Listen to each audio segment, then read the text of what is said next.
વિહંતાણં નમો સિદ્ધાણં નમો આયર્યાણં નમો વત્સાયાણં નમો લોયે સવ્વ સાહુણ દેશો પણાસણો મંગલા પડમં હવૈ મંગલમ પડમં હવૈ મંગલમ.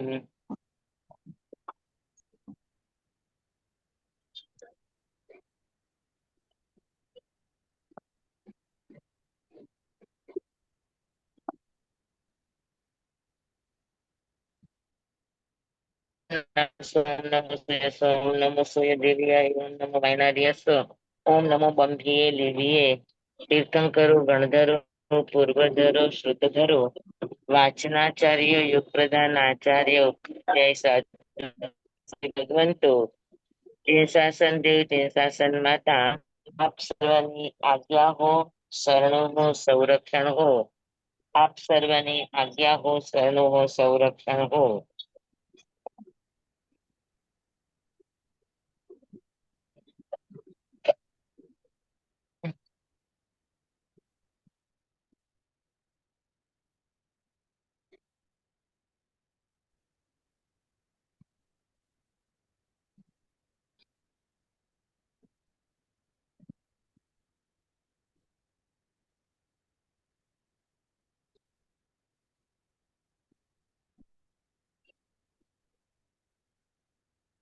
કેટલામી ગાથા આપણે આવ્યા?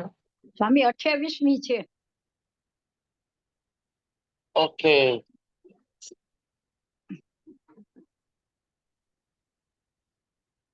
આપણે 27મી ગાથાની નીચેની લાઈન બાકી છે. હા, લયું સ્વરૂપ ને વૃત્તિનું.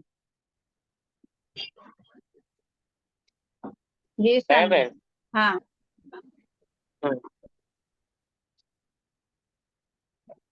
જન પાવને સુર સરિતા સમી અધમોધારિણી આત્મસ્તી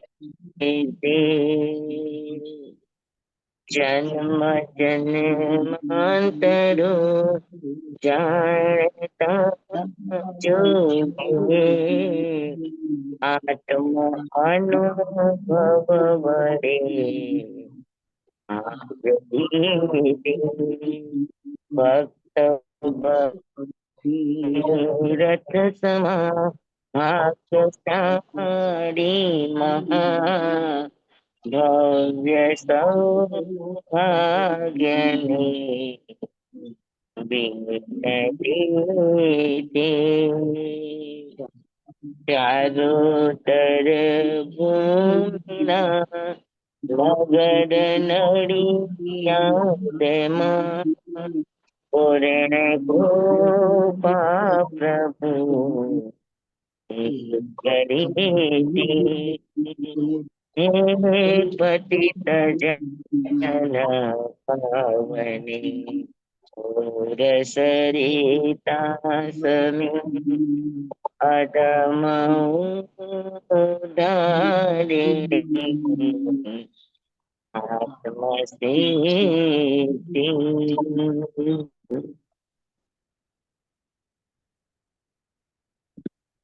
આ કાવ્યના પ્રણેતા કૃપાણદેવના શ્રી ચરણના વંદન. કૃપાણુદેવની આ કૃતિ સમજવામાં એમનું યોગ બળ આપનું સહાયક બને, પ્રેરક બને, માર્ગદર્શક.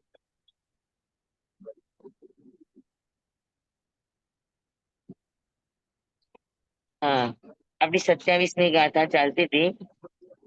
દેવાદિગતિ ભંગમાં જે સમજે શ્રુત જ્ઞાન માને નિજમ વેસનો આગ્રહ મુક્તિ નિદાન.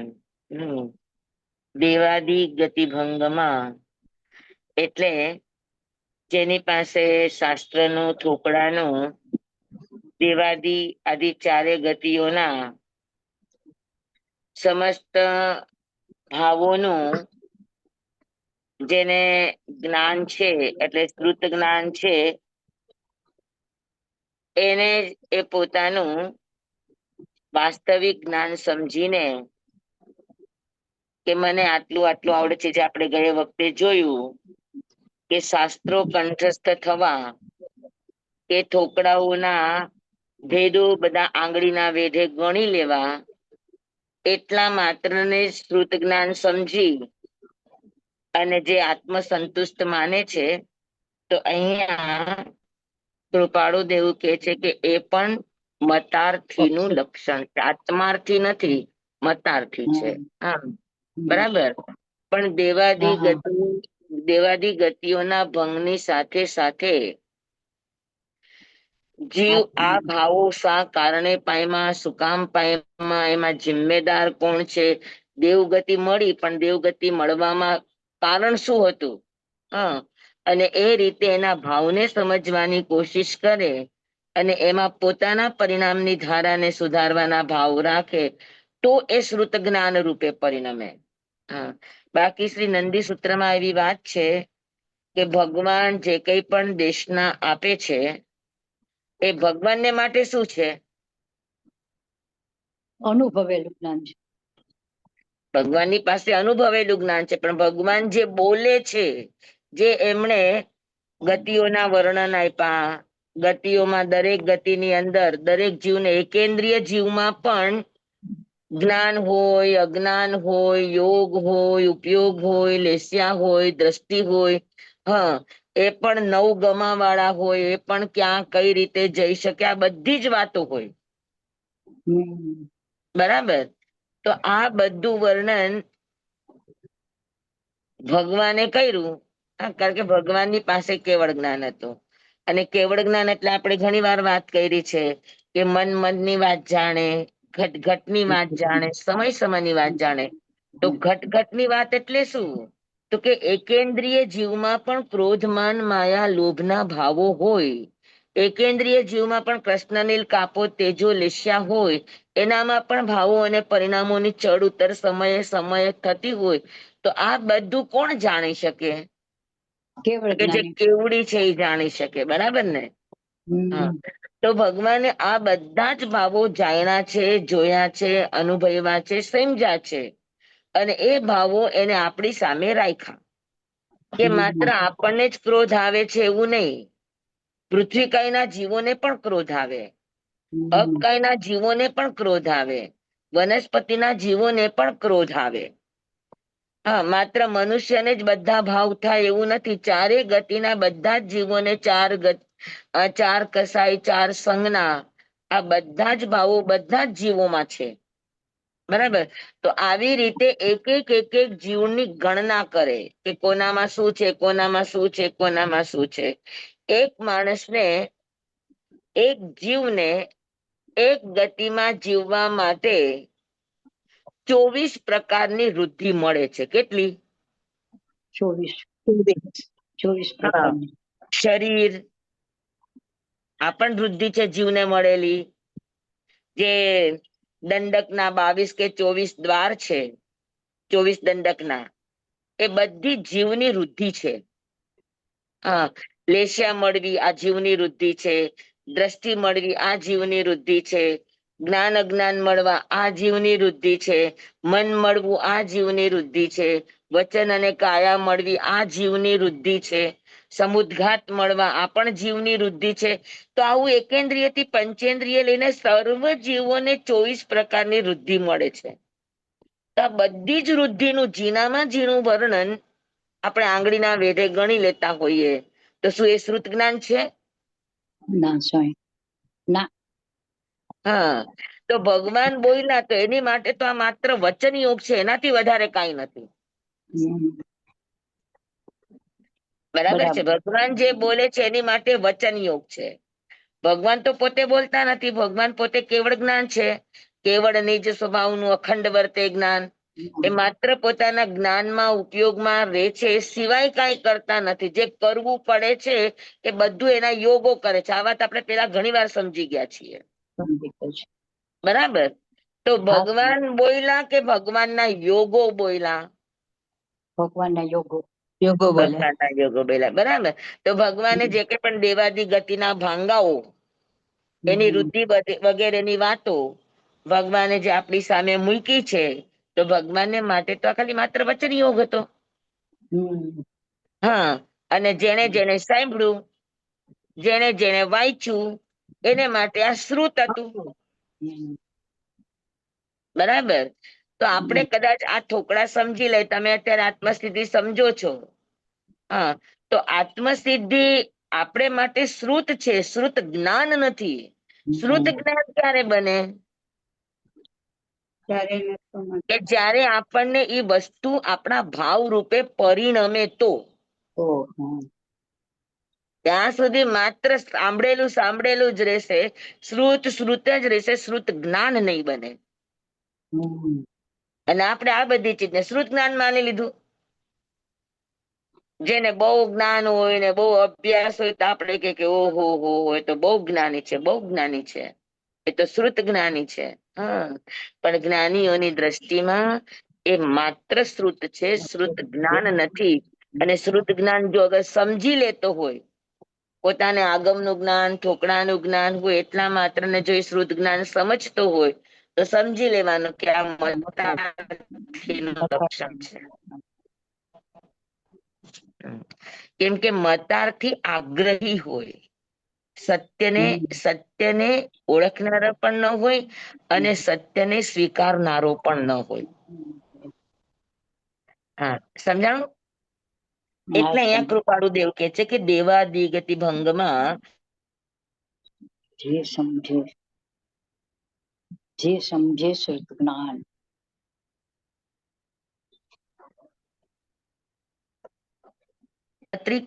કરવા માત્રથી કે એને બાયહાટ કરવા માત્રથી કે એના વેદ પ્રભુને ખાલી માત્ર સમજી લેવાથી કોઈ શ્રુત જ્ઞાન બની શકતું નથી, કે શ્રુત જ્ઞાની બની શકતું નથી. હા, અને કદાચ કોઈ વ્યક્તિ એવું માને તો કૃપાળુ દેવ કે છે કે આ મતાર્થીનું લક્ષણ છે. સમજાણું? હા, આત્માર્થી હોય તો એ સમજે કે આ બધું ખાલી મને યાદ છે, આ બધાના વેદો ખાલી મને આંગળીના વેદે ગણાય છે, પણ એની પરિણામની ધારા મને સમજાતી નથી. હા, બરાબર.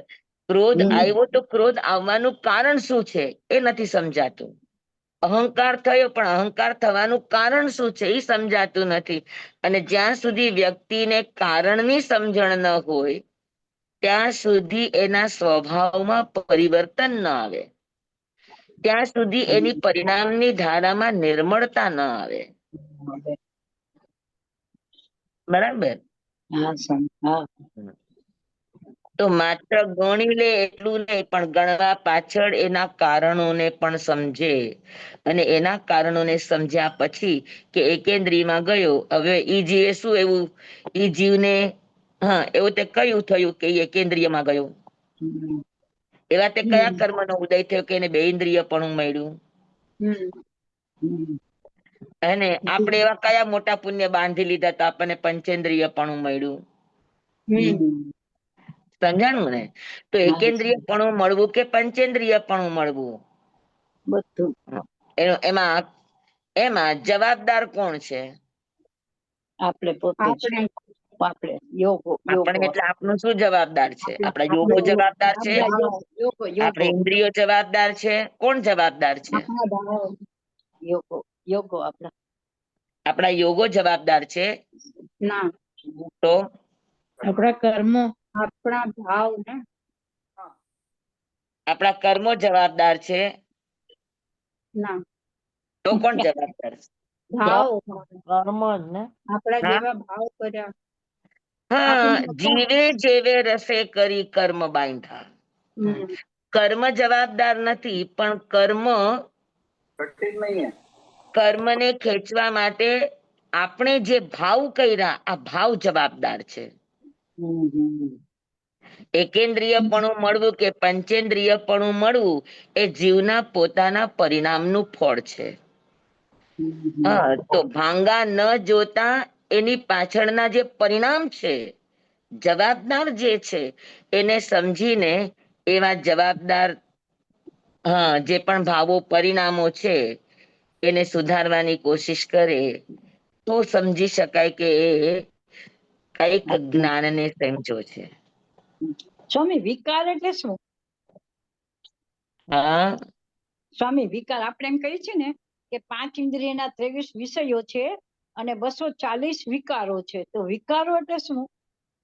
વિકાર એટલે શું? સ્વભાવ છે. નિર્વિકાર અવસ્થા કોને કહેવાય? કે જે પરિણામ જેવું હોય એવું એને સ્વીકારો, તો એ સ્વભાવ છે, એ નિર્વિકાર અવસ્થા છે. પણ એમાં તમે આ સારું છે, આ ખરાબ છે, આ ગમે છે, આ નથી ગમતું, જ્યાં આપણા રાગદ્વેષ ભયડા, જ્યાં આપણી પસંદગી ના પસંદગી ભળી, જ્યાં આપણો ગમો અણગમો ભયડો, કેમ કે ગમો અને અણગમો એ આર્ત ધ્યાન છે. ગમો અને અણગમો આ કશાય ભાવ છે. બરાબર ને? તો જ્યાં ઈ ભળે તો સ્વભાવ શું બની જાય? વિકાર. વિકાર બને કે નો બને?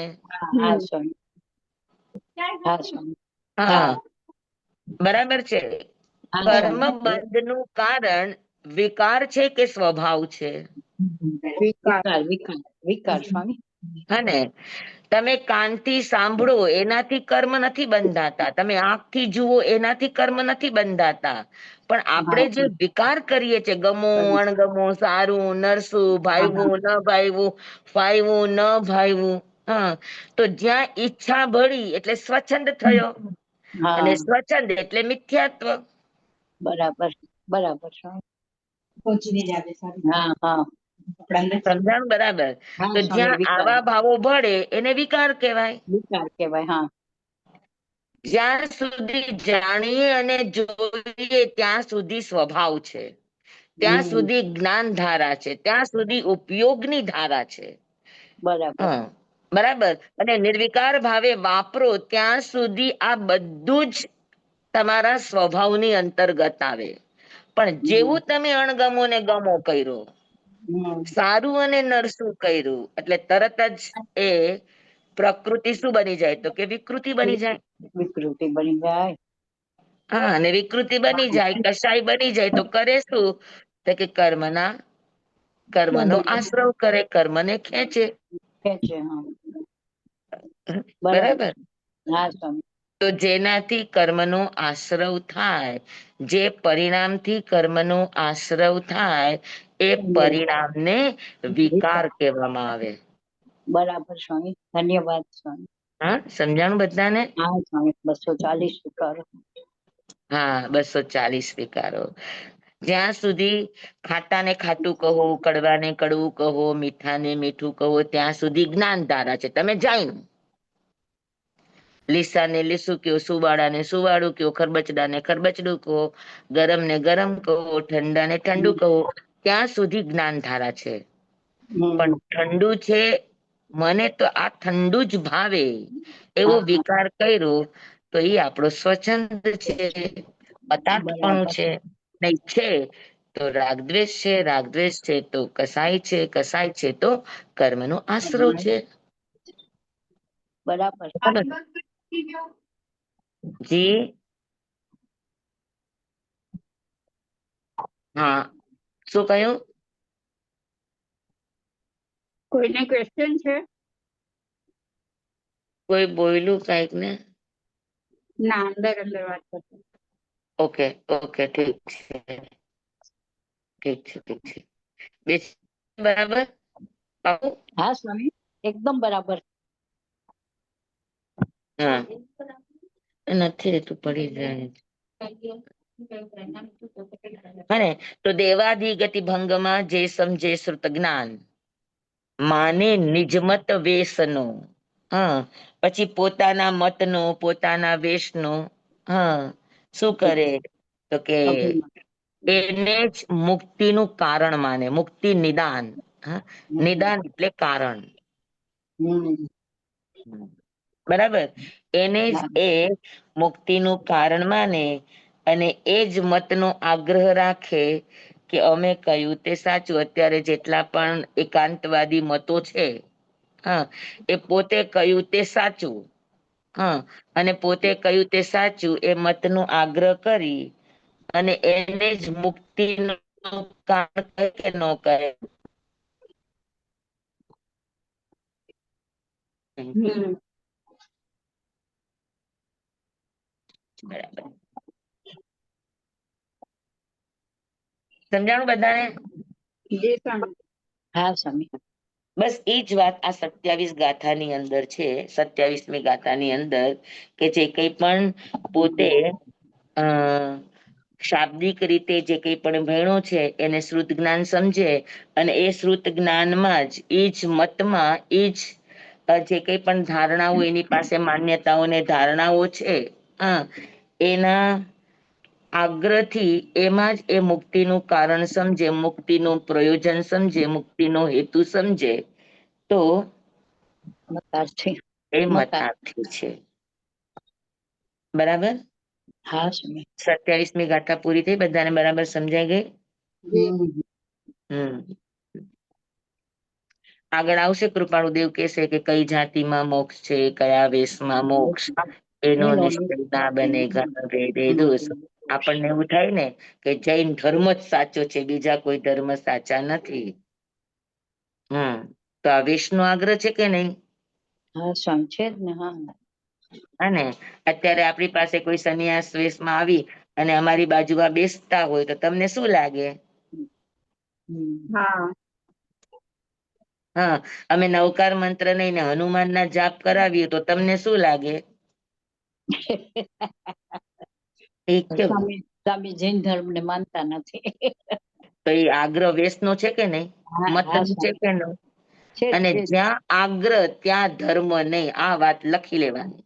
લેવાની. આગ્રહ ત્યાં મિથ્યાત્વ હોઈ શકે, આગ્રહ ત્યાં ધર્મ ન હોઈ શકે. દ્રઢતા હોવી એક વાત છે અને આગ્રહ હોવો એક વાત છે. દ્રઢતા બદલાવા તૈયાર થાય, આગ્રહ બદલાવા તૈયાર ન થાય. દ્રઢતા છે એ સમય સંજોગો જઈને ઓછા વધતું આગળ પાછળ બાંધછોડ કરવા તૈયાર થાય. પણ આગ્રહ હોય એ ગમે એ થાય પણ છૂટે નહીં. અને દ્રઢતા હોય એ ખાલી પોતાના ઉપર જિમ્મેદાર ગણે, એ બીજાના ઉપર થોપવાની કોશિશ ન કરે. અને આગ્રહ હોય તો એને એમ થાય કે હું કરું છું તો બીજા પણ આમ કરવું જ જોઈએ. તો સમજી લેવાના બધા આગ્રહો છે. હા, ભગવાને 15 વેદે સિદ્ધ બતાવ્યા છે. આપણે હનુમાનના જાપ કરીએ તો એમ કે લે મહાસતીજી તો હનુમાન ચાલીસા બોલતા હતા, તો હનુમાન સિદ્ધ નથી થયા? રામચંદ્રજી મોક્ષે નથી જવાના?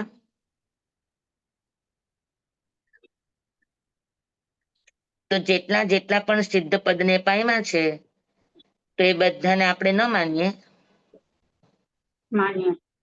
હા, અમે મુંબઈની અંદર નાના બાળકોનું આઈડોલ રાખ્યું હતું. એમાં એમને અમે કીધું હતું કે દરેક અક્ષર ઉપરથી 40 ધાર્મિક શબ્દો ગોતવાના. તો ડબલ્યુ ઉપરથી તો શબ્દ બહુ ઓછા મળે ને. તો એક હા. છોકરો લખી આવ્યો વીટ. વીટ એટલે ઘઉં. વીટ એટલે ઘઉં. તો એ વીટ હા. લખીને આવ્યો. તો પેલા વેલા તો મારા હાથમાં બુક આવી તો મેં અત્યારે બધાની માન્યતાની જેમ મેં પૂછી નાખ્યું. મેં કીધું કે લે ઘઉં કઈ ધર્મનો શબ્દ છે? વીટ એ ધર્મનો શબ્દ છે? હે તો વ્યવહારનો ધર્મ છે, આપણા રોજિંદા ઉપયોગનો ધર્મ છે, એનો શબ્દ છે. તો એ છોકરો કેટલો શાર્પ હતો. હા, એ ઠોકડાની બુક લઈ આવ્યો. મને કે માસતીજી આ ઠોકડાની બુક છે, ધર્મની બુક છે? મેં કીધું હા. પછી મને કે એમાં એને છકાઈના બોલ કાઢ્યા કે આ છકાઈના બોલ ધર્મની વાત છે? મેં કીધું હા. એમાં એને વનસ્પતિ કાયનો ભેદ કાઢ્યો. વનસ્પતિ કાયની અંદર ધાન્યનો પ્રકાર કાઢ્યો અને ધાન્યમાં કઠોળ અને લાસ્ય આવા બે ભેદ હોય. તો એમાં સૌથી પેલું નામ ઘઉંનું હતું. મને કે આ ધર્મનો શબ્દ છે કે અધર્મનો શબ્દ છે?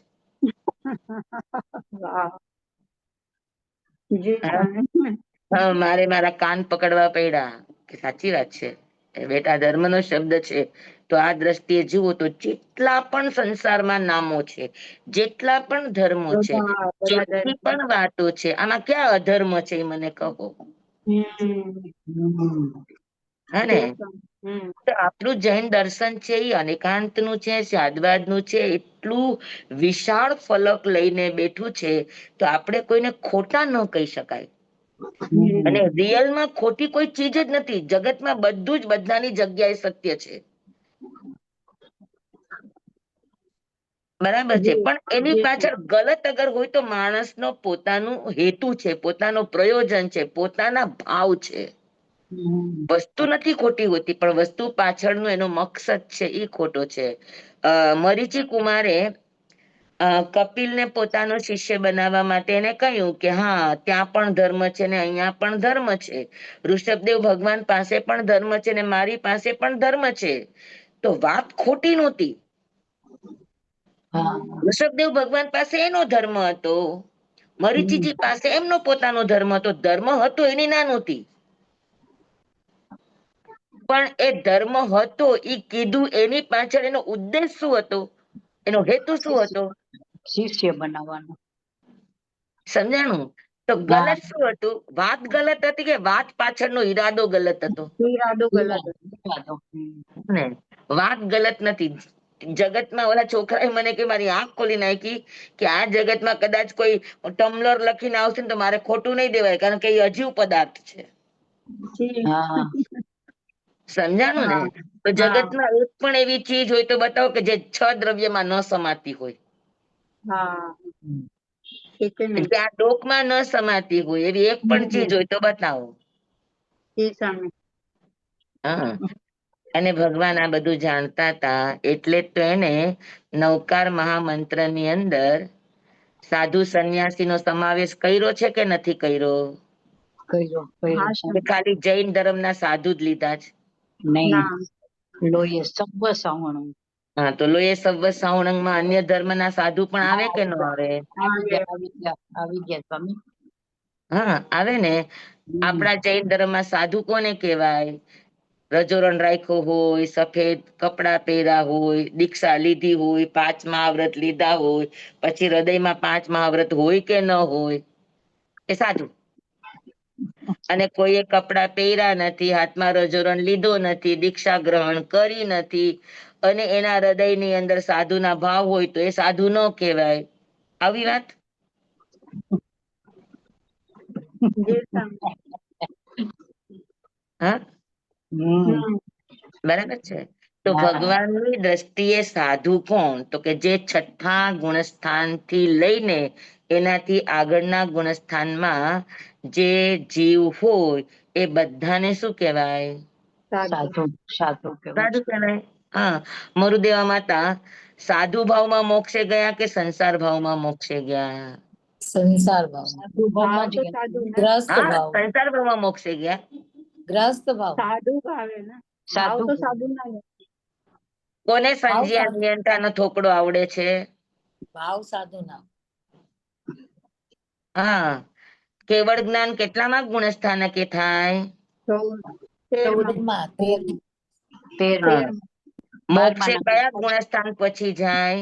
14 14માં. તો મરુદેવા માતા કેટલા ગુણસ્થાન ને સ્પર્શીને મોક્ષે પધાર્યા?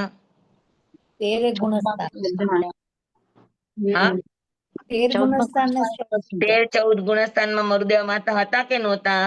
હતા. કેવળના તો 6 થી ઉપરના ગુણસ્થાન કોના છે? સાધુ ના છે કે સંસારી ના છે? સાધુ ના. તો પછી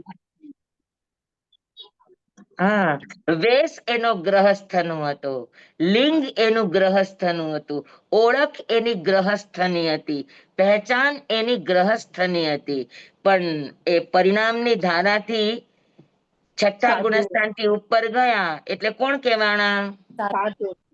અને એ અપેક્ષાએ 14 રાજલોકમાં જ્યાં જ્યાં પણ 6થા ગુણસ્થાન થી લઈને ઉપર ગુણસ્થાન વાળા જેટલા પણ છે એ બધાને નમો લોએ સવ્વ સાહુણંગ પદની અંદર સમાયેલા છે. બરાબર છે? તો હવે આમાં વેશ નો આગ્રહ ક્યાં આવશે? મત નો આગ્રહ ક્યાં આવશે કે જૈન ધર્મ જ સાચો? નો જાવે સ્વામી. આપણને જૈનો ને ખબર નથી કે જૈન ધર્મ છે કે જૈન વિચારધારા છે. હા, વિચારધારા. સાચી વાત છે. આપણે લઈ આવેલા છે જૈન ધર્મ, જૈન ધર્મ. જૈન ધર્મ નથી. વિચારધારા. વિચારધારા છે.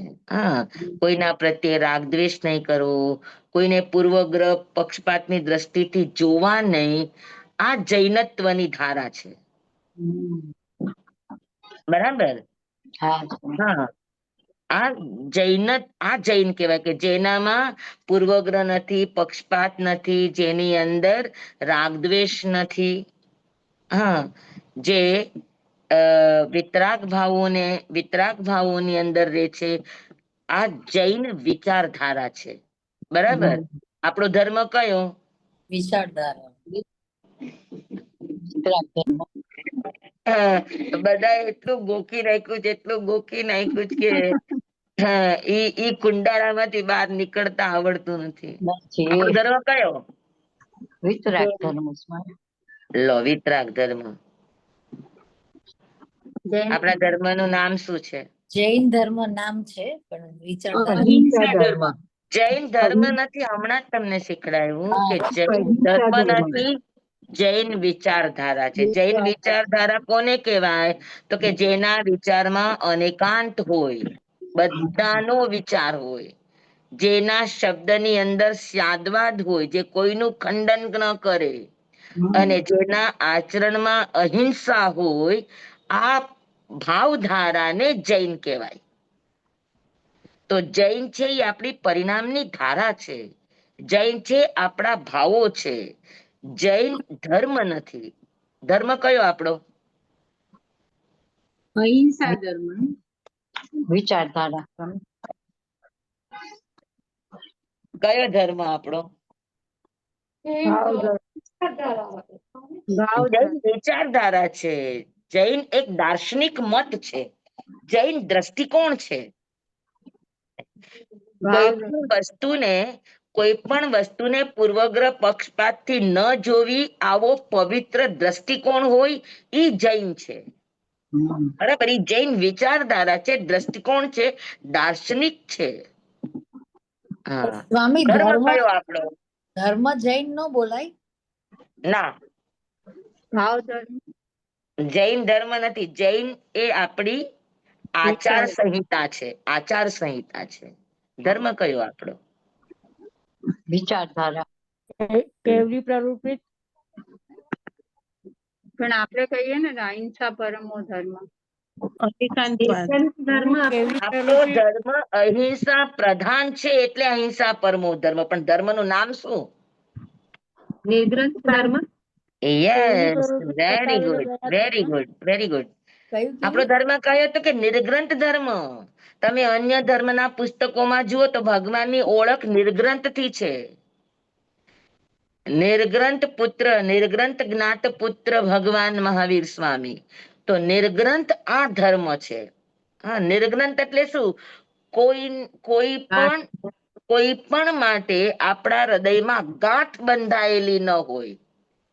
આપણે બધાને ગાંઠથી પર થઈને જોતા હોય તો એ નિર્ગ્રંથ ધર્મ. નિર્ગ્રંથ ધર્મનો અર્થ છે કે જેને કોઈ વસ્તુ માટે, કોઈ વ્યક્તિ માટે, કોઈ પરિસ્થિતિ માટે, કોઈ પ્રસંગ માટે, કોઈ ઘટના માટે, કોઈ ઋતુ માટે, જેના હૃદયમાં કોઈ પ્રકારની ગાંઠ નથી,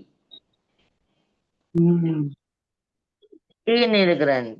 આપણે તો કેટલી ગાંઠ? બધામાં. કપડા તો કે આવા જોઈએ, ગાંઠ.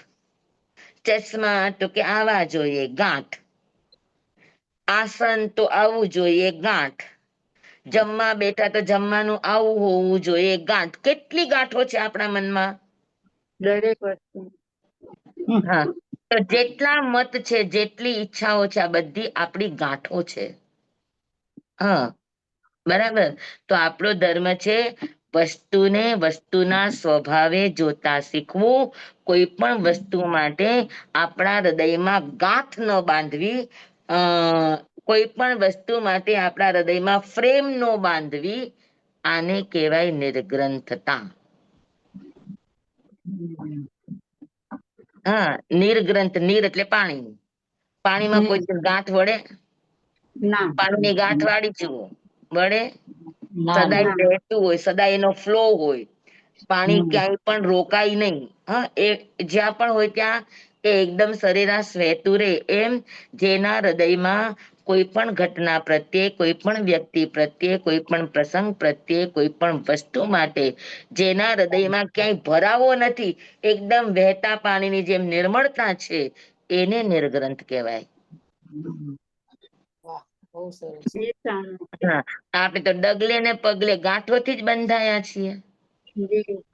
હર જગ્યામાં આપણો એક આગ્રહ છે, હર જગ્યામાં આપણી એક શું કહેવાય ઈચ્છા પડી છે, પસંદગી પડી છે, ગમો અણગમો પડ્યો છે, તો આ બધી ગાંઠો છે. સમજાનું? તો આપણો ધર્મ કયો? નિર્ગ્રંથ ધર્મ.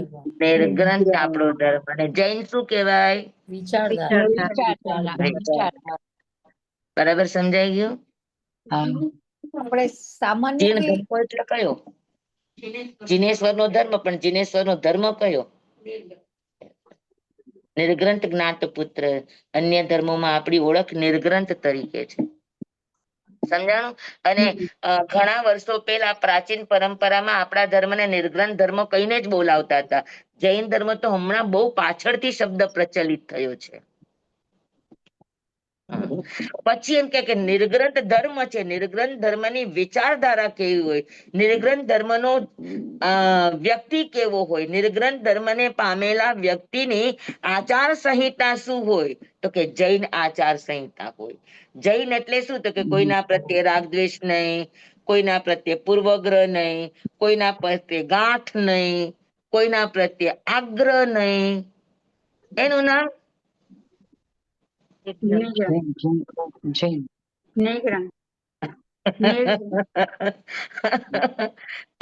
શીખડાવું આપણામાં એટલું ઘૂંટાઈ ગયું છે, જૈન જૈન જૈન જૈન જૈન જૈન.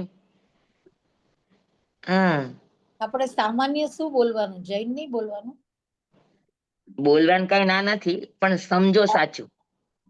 તમે બોલો ગમે એની સાથે અત્યારે વ્યવહારમાં આપણા ધર્મને જૈન ધર્મ કે છે, તમે કયો એની સાથે મારો કોઈ વિરોધ નથી, પણ સમજણ તો સાચી હોવી જોઈએ ને, કે આપણો ધર્મ નિર્ગ્રંથ ધર્મ છે. હા, એ બરોબર. હા ને? સમજવા બેસીએ ત્યારે સાચું સમજતા શીખવાનું. પછી વ્યવહાર ધર્મ જે રીતે છે એ રીતે રહ્યો એની ના નહીં, પણ સમજણ આપણી બરાબર. તો આપણને આગ્રહ આપણા જ ધર્મનો, જૈન ધર્મનો આગ્રહ હોવો એ પણ મતાર્થી છે. જૈન જીવન હોઈ શકે, પણ જૈનનો આગ્રહ આવે તો એ પણ મતાર્થીપણું છે, એવું કૃપાળુદેવ કે છે. તો માને નિજ મત વેશનો, પોતાના જ મતનો અને વેશનો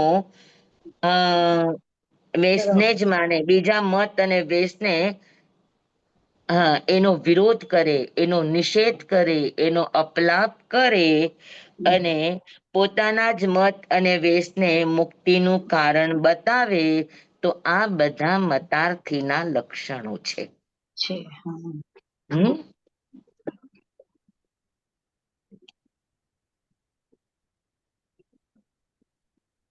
પાકું? 15 વેદે સિદ્ધ યાદ રાખવાના બધાએ. હા, કે મુક્તિના કારણ કોણ છે?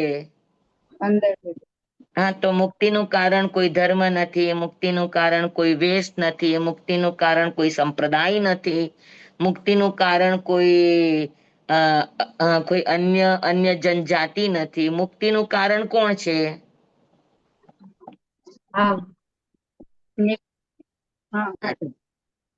બરાબર સમજાણું બધાને? હા, તો આપણે આગળ વધીએ. 27મી ગાથા બધાને બેસી ગઈ? દેવાદિગતિ ભંગમાં જે સમજે શ્રુત જ્ઞાન, માને નિજમત વેશનો આગ્રહ મુક્તિ નિદાન. પોતાના મોક્ષનું કારણ માને, પોતાના મત અને વેશનો આગ્રહ રાખે, તો આ બધા મતાર્થીના ભાવો છે. 27મી ગાથા આપણી પૂરી થઈ. 28મી ગાથા આપણી લયો સ્વરૂપ ના વૃત્તિનું ગ્રહ્યું વ્રત અભિમાન, ગ્રહે નહીં પરમાર્થને લેવા લૌકિક માન. 27મી ગાથા એના જ અનુસંધાનમાં 28મી ગાથામાં કૃપાળુદેવ કહે છે, લહ્યુ સ્વરૂપના વૃત્તિનું, હા, પોતાની વૃત્તિના સ્વરૂપને સમજવાની કોશિશ નથી કરી. ગ્રહ્યું વ્રત અભિમાન, હા, અને જે કંઈ પણ વ્રત નિયમ કે જે કંઈ પણ જ્ઞાન તમે જાણ્યું છે અને એમાં એ અભિમાન કરે, પણ પોતાના સ્વરૂપનું પોતાની વૃત્તિનું જેને ભાન નથી, અને બાહ્ય જે કંઈ પણ આચાર વિચારો છે, બાહ્ય જે કંઈ પણ યમ નિયમ સંયમ કે વ્રત તપ છે, એમાં એમ કે બસ મેં તો મારા જેવું કોઈ ને, હું ખૂબ ત્યાગમાં છે ને હું આવું કરું જ નહીં, મને આવું ચાલે જ નહીં, મને આવું કલ્પે જ નહીં, અને એમાં ને એમાં એ અભિમાન કરે, ગ્રહે નહીં પરમાર્થને, હા, જે કંઈ પણ કરે છે એના પરમાર્થને અગર એ સમજતો નથી, લેવા લૌકિક માન, અને આ બધી ક્રિયાકાંડો કરે, લોકોની વાહવા મળે, તો એમાં શું થાય કે લૌકિક એટલે સંસારને શું દેખાય છે? તમારા ભાવ દેખાય છે કે તમારી ક્રિયા દેખાય છે? ક્રિયા ક્રિયા ક્રિયા દે. હા, તો તમે સારી ક્રિયા કરો છો તો તમને સંસાર વાળા માન સન્માન આપે, અને માન સન્માન આપે તો આપણને ગલગલિયા થાય, આપણને ગમે કે જો આપણે આ પાડીએ છીએ તો આપણને લોકો માન સન્માનની નજરથી જુએ છે. હા, બરાબર. તો એવા લૌકિક માન લેવાને માટે ક્રિયા પાછળના પરમાર્થને જે સમજતો નથી અને માત્ર પોતાની વૃત્તિનું ધ્યાન રાખ્યા વગર માત્ર ગ્રહણ કરેલા વ્રત નિયમ કે જ્ઞાન ધ્યાનને એ પોતે સર્વસ્વ માની અને અભિમાન કરે, તો આ કોનું લક્ષણ છે? મતાર્થીનું. તો પરમાર્થ કોને કહેવાય?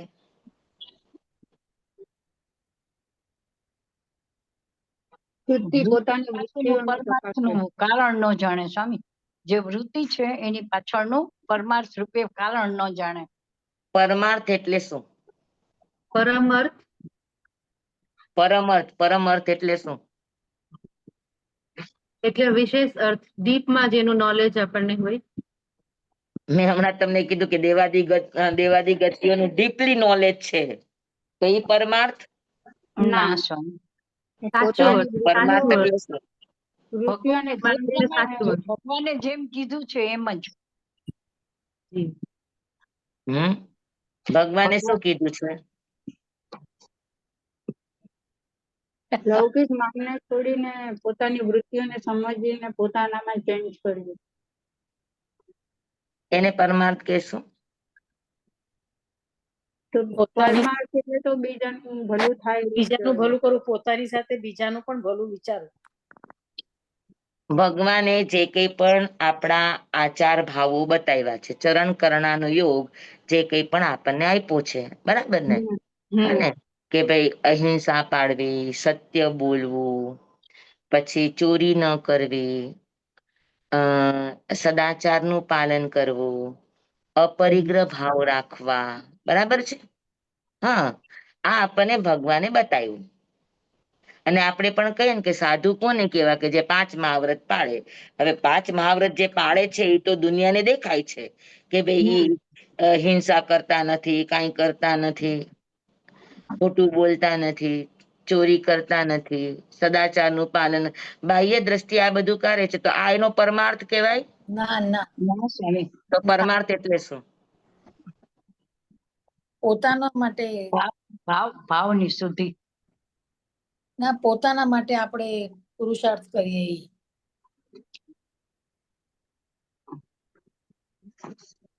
કોને કહેવાય? હાલો બોલો તમે લોકો પરમાર્થ. તમારે અહીંયા સભા બેઠી છે. બોલો બોલો સ્વામી. આત્માના લક્ષી પુરુષાર્થ વિખાવને આપે નહીં, પણ આત્માને લક્ષમાં રાખીને જે કંઈ કરો એ. માન સન્માન માટે ના કરે. પરમાં જવું નહીં ને આપણામાં રહેવું. અમારી અહીંની સભા એવું કે છે કે પરમાં જવું નહીં, આત્મામાં રહેવું એ પરમાર્થ. હા, ઓલું કહેવાય ને, પરથી ખર્ચ કમાવત. આટલું બધું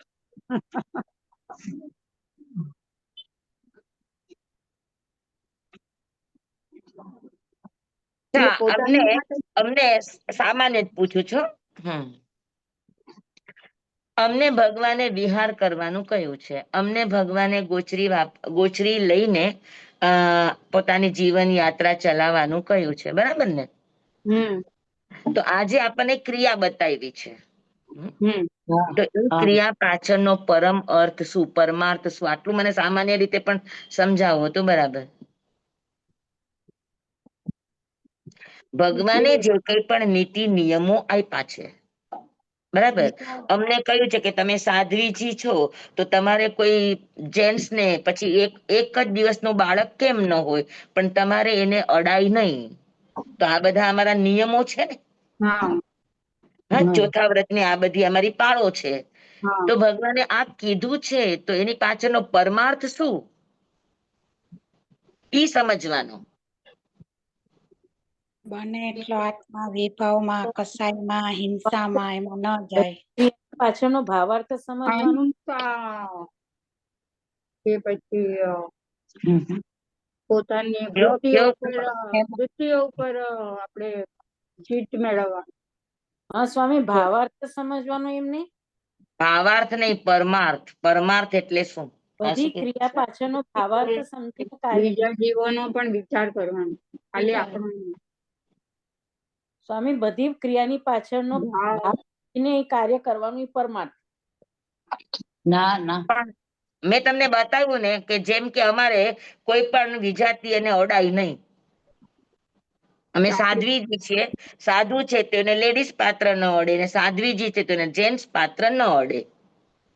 પોતાની વૃત્તિ ઉપર પરિણામની વિશુદ્ધિ રહે એટલે નોર્મલ તો એમ થાય ને કે પરમાર્થ એટલે બીજાને અર્થ એમ ના થાય નોર્મલમાં. કાચા પાણીને અડાય નહીં, સ્વામી, પરમાર્થ લીલોતરીને અડાય નહીં. હા, પ્રભુનો ઉપદેશ. લીલોતરીને અડેલી અહિંસા ધર્મના પાલન માટે, પાપથી બચવા માટે. સ્વામી, આ બધી વાત હવે 100 વાતની એક વાત સમજો કે પુરુષને અડાય નહીં, કાચા પાણીને અડાય નહીં, લીલોતરીને અડાય નહીં. આ બધા નીતિ અને નિયમો છે, પણ એની પાછળનો પરમાર્થ શું સમજી લ્યો કે હું વિહાર કરું છું. હા, મેં તમને આ વાત પેલા પણ કહી છે કે હું વિહાર કરું છું. હા, રસ્તામાં નદી આવે છે અને એ નદીમાં પાણી સચેત હોય કે અચેત હોય? જ્યાં નદી છે ત્યાં કિનારા ઉપર લીલ ફૂગ શેવાળ બધું હોય, લીલોતરી હોય, ઘાસફૂસ હોય કે ન હોય? હોય. હા, અને ઈ સમયે કોઈ બાળક ડૂબી રહ્યું છે, છોકરો છે, છોકરી નથી, તો બચાવવું જોઈએ. તો પચેન્દ્રીને બચાવવા માટે તમે અને ઈ બચાવો કે છે. તો બચાવવું જોઈએ. બીજાને હેલ્પ કરવું. જીવને બચાવવા તમે પરમાર્થ સમજાય તમને? પરમાર્થ ભગવાને ના પાડ્યું છે કાચા પાણી નડવું નહીં, ભગવાને ના પાડ્યું છે લીલોતરીને અડવું નહીં, ભગવાને ના પાડી છે છોકરાઓને અડવું નહીં. બીજાને માટે કરવું એ કહી શકે ને પરમાર્થ. તો બીજા માટે કરાય એ પરમાર્થ. એના મીને પરમ અર્થ એટલે બીજાને માટે એમ ના થાય. પરમ અર્થ એટલે તમે જે કરો છો એની પાછળ તમારો ભાવ શું છે? પેલી 27મી ગાથાને જ અહીંયા રિપીટ કરી છે. પરમાર્થ એટલે જે કરો છો, તમને હિંસા કરવાની ના પાડી, પાણીને અડવાની ના પાડી, આ એક સામાન્ય નિયમ તરીકે તમે સમજી લો. પણ કોઈ વાર આવા ઘટના પ્રસંગો બન્યા તો ત્યારે તમારે શું કરવું જોઈએ? પાણીને તમે નહીં અડો તો ઓલું બાળક ડૂબી નહીં જાય? શુદ્ધ ભાવ જોવાના. સ્વામી, આત્માના ગુણોની રક્ષા કરવાની. ડોક્ટર ઓપરેશન કરે છે અને ઓપરેશન કરતા કરતા કોઈ મરી પણ જાય, પણ ડોક્ટર નું ઓપરેશન કરવા પાછળનો હેતુ શું છે? પ્રયોજન શું છે? જીવ દયા પાડવાની, જીવ બચાવવા. બરાબર છે. તો જીવને બચાવવા આ પરમાર્થ છે. હા, સર્વસામાન્ય પાણીને અડાય નહીં, આ સાધુનો નિયમ છે કે એની અંદર સચેત જીવ છે, મરી જાય એની ના નહીં. હા, આ એક નિયમ છે, આ એક મર્યાદા છે, પણ એનો પરમાર્થ શું? કે એનાથી જીવ કોઈનું બચાવો. નુકસાન ન થવું જોઈએ. અગર કોઈનું નુકસાન થતું હોય તો બચાવવું આ મુખ્ય ધર્મ છે. જી સ્વામી સમજાય છે? જી અત્યારે બહુ ચાલે. અત્યારે મને સમજાય ને કે કોઈ બીમાર પડ્યું હા અને એને હોસ્પિટલ લઈ ગયા. સમજી લો અમારા જ ઘરના કોઈ સાધ્વી છે, બીમાર પડ્યા, એને હોસ્પિટલ લઈ ગયા અને હોસ્પિટલ લઈ જવા માટે એને સાધન સામગ્રી પણ લઈ જાય. ત્યાં જાય તો ડોક્ટર ના હાથમાં આપ્યું તો લાઈટ પણ થાય, પંખા પણ થાય, એસી પણ થાય, બધું જ થતું હોય. થાય કે ન થાય? જી જી હા તો જે બીમાર પડ્યા છે એને પ્રાયશ્ચિત આવે, પણ સાથે સેવા કરવા ગયા છે એને પ્રાયશ્ચિત આવે? હમણાં આપ્યું તું પ્રાયશ્ચિત. એ આવે. હું તો બોલું નહીં વચ્ચે. હેમાંશી ને સેવા મારી આયનું પ્રાયશ્ચિત. એની પાછું 120 ઉપવાસ નો પ્રાયશ્ચિત. દોડાનું પ્રાયશ્ચિત. સમજાય છે? તો સેવા કરનાર ને પ્રાયશ્ચિત આવે તો સેવા કરવા કાલે કોઈ નહીં જાય કે અમે શું કામ પ્રાયશ્ચિત લઈએ. એનો પરમાર્થ શું છે એ નહીં સમજવાનું. જી સ્વામી કે સેવા કરવા ગયો છે એ કઈ હવા ખાવા નથી ગયો. જી સ્વામી સેવા કરવા ગયો છે એ કઈ એસી માં બેસવા નથી ગયો. સેવા કરવા ગયા છે એ એની સાથેના જે જીવ છે એને સાતા ઉપજાવવાના લક્ષથી ગયો છે. મોજ મજા કરવા નથી ગયા. તો અમને તો ગુરુદેવ અનકાઈમાં એવું કહેતા કે જે સેવામાં જાય એના માથા ઉપર બીજું કોઈ પણ પ્રાયશ્ચિત આવ્યું હોય ને બધું ઉતરી જાય, પ્રાયશ્ચિત આવે નહીં. આ પરમાર્થ છે. પણ આવી વાત સમજે કોણ? સાચી વાત છે સ્વામી. ક્રિયાના આગ્રહી હોય એ સમજવા તૈયાર ન થાય કે દોષ લાગ્યા ને. અરે દોષ લગાડવા પાછળ એના ભાવ હતા કે નહીં પૂછો તો ખરા. જે મોજ મજા એશ આરામ અને આ માટે અગર કોઈ પણ સાધન સામગ્રી કે સગવડતાનો ઉપયોગ કરતા હોય તો દોષ કહેવાય. હા પણ કોઈ વિશિષ્ટ કારણોને લઈને જો આવું બધું હોત તો આપણે ત્યાં અપવાદ માર્ગ ન હોત. હા તમે જોઈ લો, આગમને આપણે ઓઠ નથી બનાવવો. આગમને હું કઈ મારી વાત સિદ્ધ કરવા માટેનું હું એને ઓઠું નથી બનાવતી, પણ પરમાર્થ નો અર્થ એ છે કે તમે જે કરો છો એમાં તમે કેટલા પ્રામાણિક છો, તમે અંદરથી કેટલા સભાન છો, જાગૃત છો, અને તમને કેટલી ખબર છે કે તમે આ કરી રહ્યા છો એ શું કામ કરી રહ્યા છો.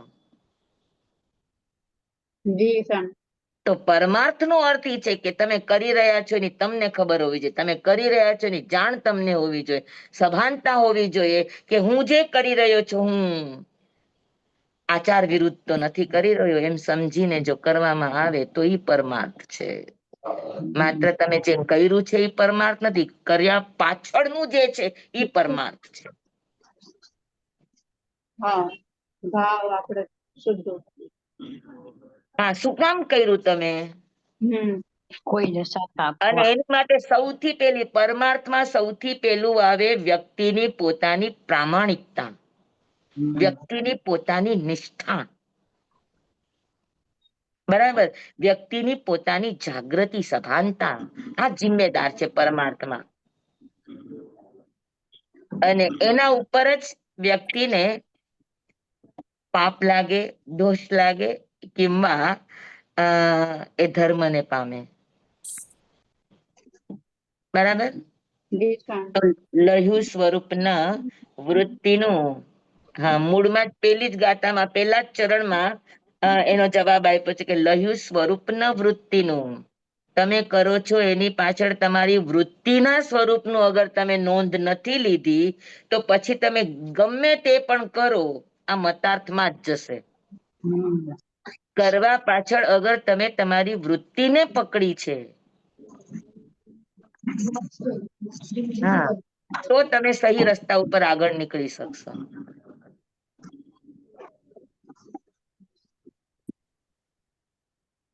તો લહ્યુ સ્વરૂપના વૃત્તિનું ગ્રહ્યુ વ્રત અભિમાન, તમે તમારા સ્વરૂપને તમારી વૃત્તિને જાણ્યું નથી. આપણે કોઈ પણ ક્રિયા કરીએ એની પાછળ એની પાછળ 10 કારણો છે. 10 કારણો છે. તમે કરો છો એ બહારમાં 9 પ્રકારના એના કોટ છે. હા, જેને આપણે 9 દુર્ગ કહીએ છીએ. આપણે એકવાર આખો આ વિષય સમજો છે કે આપણે કંઈ પણ કરીએ છીએ એ ક્યાંથી છૂટવું જોઈએ. ના વસ્ત્ર, અલંકાર, શરીર, વચન, મન, ઇન્દ્રિય, બુદ્ધિ, પ્રાણ, વૃત્તિ અને આત્મા. હવે આપણે જે કંઈ પણ કરીએ છીએ એમાં વસ્ત્ર જવાબદાર છે, અલંકાર જવાબદાર છે, શરીર જવાબદાર છે. મુખ્ય કોણ છે? લક્ષ્યમાં કોણ છે? બહારનું જગત એટલે વસ્ત્ર અલંકાર, શરીર, આપણું વચન તંત્ર એટલે ચિત્ત તંત્ર, આપણું મન તંત્ર, આપણી ઇન્દ્રિય, આપણા બુદ્ધિ, આપણા પ્રાણ, આપણી વૃત્તિ કે આપણો આત્મા. આત્મા. અને તો પરમાર્થને સમજવા માટે આ બધા જ તબક્કા આપણે સમજવા જોઈએ, તો તમે વૃત્તિ સુધી પહોંચી શકો. પહોંચી શકે. બરાબર ને? તો જી સર. પરમાર્થનો અર્થ એ છે કે પ્રામાણિકતા પૂર્વક, નિષ્ઠા પૂર્વક આપણને આપણી વૃત્તિની ખબર પડે. આપણો સીધો આપણો દ્રષ્ટિકોણ ક્યાં જાય? તો કે આ કર્યું એની પાછળ મારી વૃત્તિ શું હતી? આપણે શબ્દને પકડે પણ શબ્દ પાછળ આપણી વૃત્તિ શું હતી, ભાવ શું હતા? એ આપણે પકડ્યા નહીં ને બાહ્ય જ ખાલી લૌકિક વ્યવહારોની અંદર, લૌકિક એટલે વ્યવહારિક જે કંઈ પણ વિધિ અને વિધાનો છે, જે કંઈ પણ વ્રત, તપ, યમ, નિયમ, સંયમ છે, એને સર્વસ્વ માનીને એમાં ને એમાં જ રૈચા પૈચા રહ્યા ને એમાં જ આપણા માન સન્માન અને અભિમાનના કેન્દ્રને ગોઠવી દીધા. તો 28મી ગાથા એમ કે આ પણ મતાર્થીના લક્ષણ છે. હા, તો લાગે ને આપણને કે અત્યારે અધિકાંશ આપણે લોકો મતાર્થીપણામાં જ જીવીએ છીએ, આત્માર્થી બન્યા નથી. નથી. જી સર, સાચી વાત.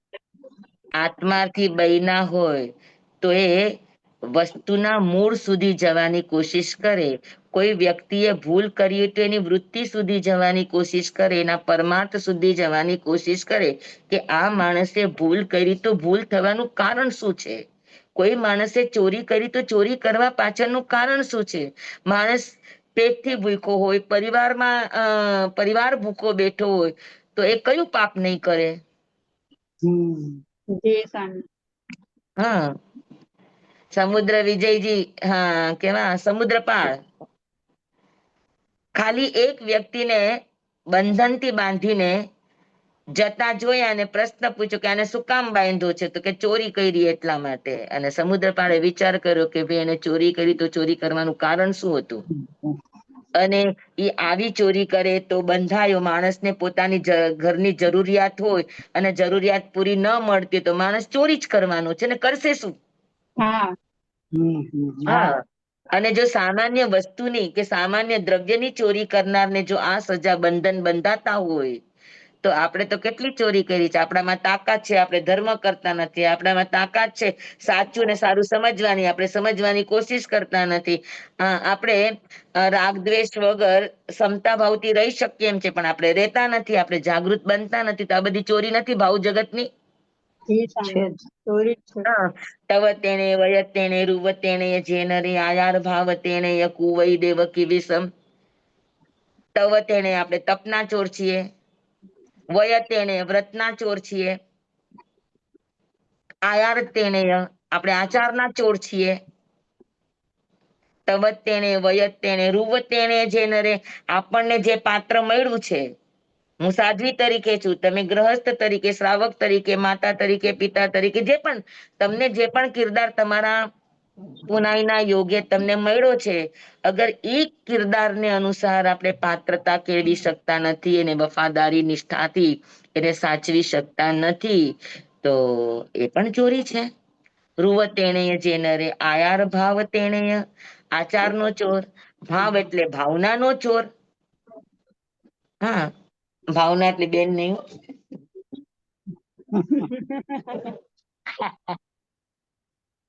બરાબર. એને સારા ભાવ રાખી શકે એમ છે, છતાંય સારા ભાવ રાખતો નથી. પોતાના સ્વભાવને લઈને, પોતાના આગ્રહને લઈને, પોતાના અહંકારને લઈને, જે પણ કારણ હોય, પણ એને સાચવતો નથી. તો આ બધી ચોરી છે. અને આ બધી ઓલો તો ખાલી બંધનમાં બંધાણો, પણ આ બધી ચોરી કરનારા શું થશે? તો કે આયાર ભાવ તેને તવ તેને વય તેને રૂવ તેણેય જેનરે આયાર ભાવ તેણેય કુવઈ દેવકી વિષમ. આવા વ્યક્તિ શું કરશે? તો કે દેવગતિમાં જશે ને તો પણ કિલ્વિશિક દેવ થશે. ચોરી કરનારા, આવા ભાવની ચોરી કરનારા, આત્મ જગતની ચોરી કરનારા ક્યાં જશે? તો કે કિલ્વિશી દેવ થાય. અને કિલ્વિશી દેવ થાય એટલે દુર્લભ બોધી થાય. જલ્દીથી એ ધર્મ કે ધર્મના સાધનોને કે ધર્મની અનુકૂળતાને પામશે નહીં. એવા કિલ્વિશિક દેવોમાં એ ઉત્પન્ન થાય. સમજાણું? હા સ્વામી. પાકું? હા જય સ્વામી. સ્વામિનારાયણ. ધન્યવાદ.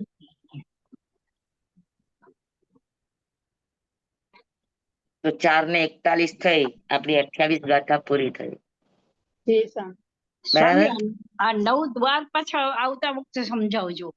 હમણાં તમે હા. કીધું ને આપણે વસ્ત્ર અલંકાર ને બધું, આત્મા ને યોગ ને એ જરાક પૂરું ડિટેલમાં સમજાવજો. આગ્રહ, આપણા આગ્રહને છોડવાના 9 દરવાજાઓ છે. હા, એ 9 9 દરવાજા ઈ. દરવાજા છૂટે ને, હા અને છેલ્લે વૃત્તિ છૂટે, તો હા પછી આત્માનો નંબર આવે. હા સ્વામી, ઈ વાત સાચી છે. ભલે? હા સ્વામી, એક ક્વેશ્ચન આવ્યો છે. જી બોલો.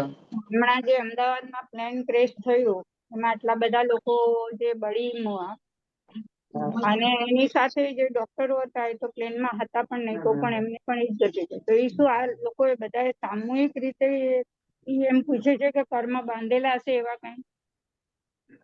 જો મને જેમાં ઘટાવું હોય એના દ્રષ્ટાંતો મને મળી જાય. ઓકે. પણ આપણે કેવડી નથી, એટલે કોઈ પણ ઘટનાને આપણે એકાંત રૂપે એનું નિદાન ન કરી શકીએ. જી. બરાબર? અમારી આ ચર્ચા જ હમણાં રોયલ પાર્કમાં ચાલી હતી કે આ હા બધું બન્યું, તો આ બધું સામુદાયિક કર્મ થયું. હા. બરાબર. હવે સામુદાયિક કર્મ ભલે બધાએ એક સાથે કર્મ કર્યું, એમાં ઘણા સાધુ સાધ્વીના પણ સમાધાન આવ્યા છે કે એક સાથે એક વ્યક્તિએ કોઈને માર્યો ને બીજા બધાએ તાળીઓ મારી, તો એ બધાના કર્મ બંધાણા, અને બંધાણા તો એ બધાને એક સાથે ઉદયમાં આવ્યા. પણ બધાના બંધાણા, બધાએ તાલી પાડી, પણ દરેકના તાલી પાડવા પાછળના ભાવ પણ તો જુદા હોય કે ન હોય? હા. જી. હા, સામુદાયિક કર્મનો અર્થ શું છે પેલા ઈ સમજવાનું. હરેક ચીજમાં સામુદાયિક કર્મ જ જિમ્મેદાર હોય એવું નથી હોતું. જી સ્વામી. હા. અને સાથે ઘટના બનવા માટેના કઈ કારણો છે, તમે એક કારણને તમે એને વજૂદ આપી દો એટલાથી ન પર્યાપ્ત થાય. આ હા. બધા એક સાથે જ કર્મ બાંધ્યું હશે એટલે બધા એક સાથે ભેગા થયા, એવું જરૂરી નથી. હોઈ શકે, પણ સર્વથા જ આ જ કારણ હોય એવું માનવાને કોઈ, એવું માની ન શકાય આપણે એને. હા. સામુદાયિક કર્મ એક જ ક્રિયા એટ એ ટાઈમ ઘણા કરતા હોય, પણ હરેક ક્રિયા કરવા પાછળ દરેકના ભાવ જુદા જુદા હોય કે ન હોય? હોય શકે. હા. હા, સમજી લો કે બધા શાક બનાવે છે, કે સબ્જી બનાવે છે, કે રસોઈ કરે છે, કે જે કંઈ પણ 18 પાપ સ્થાનક માંથી કોઈ પણ પાપ સ્થાનક કરે છે, પણ એ તમામ પાપ સ્થાનક કરવા પાછળ દરેકના પરિણામની ધારા એક જ હોય કે અલગ અલગ હોય? અલગ અલગ છે. દરેક કામ કરવા પાછળ દરેકના હેતુ પણ અલગ અલગ હોય કે ન હોય? અલગ હોય. હા. હા, તો બધાના એક સરખા જ કેમ કર્મ બંધાણા? આ બધાને તો એક સરખું પરિણામ મળ્યું, બધા ભળતું થઈ ગયા. હા. તો એમાં કઈ બધા એક સરખું જ પાપ કર્યું જરૂર? ભલે બધા સાથે મળીને કોઈને માર્યા, પણ મારવા પાછળના ભાવમાં ઓછા વત્તા પણ હોય કે ન હોય? હોય શકે. તો આ તો બધાને એક સરખું પરિણામ મળ્યું. હા. સ્વામી ક્ષેત્ર પણ એક જ હતું ને? હા, ક્ષેત્ર પણ એક હતું.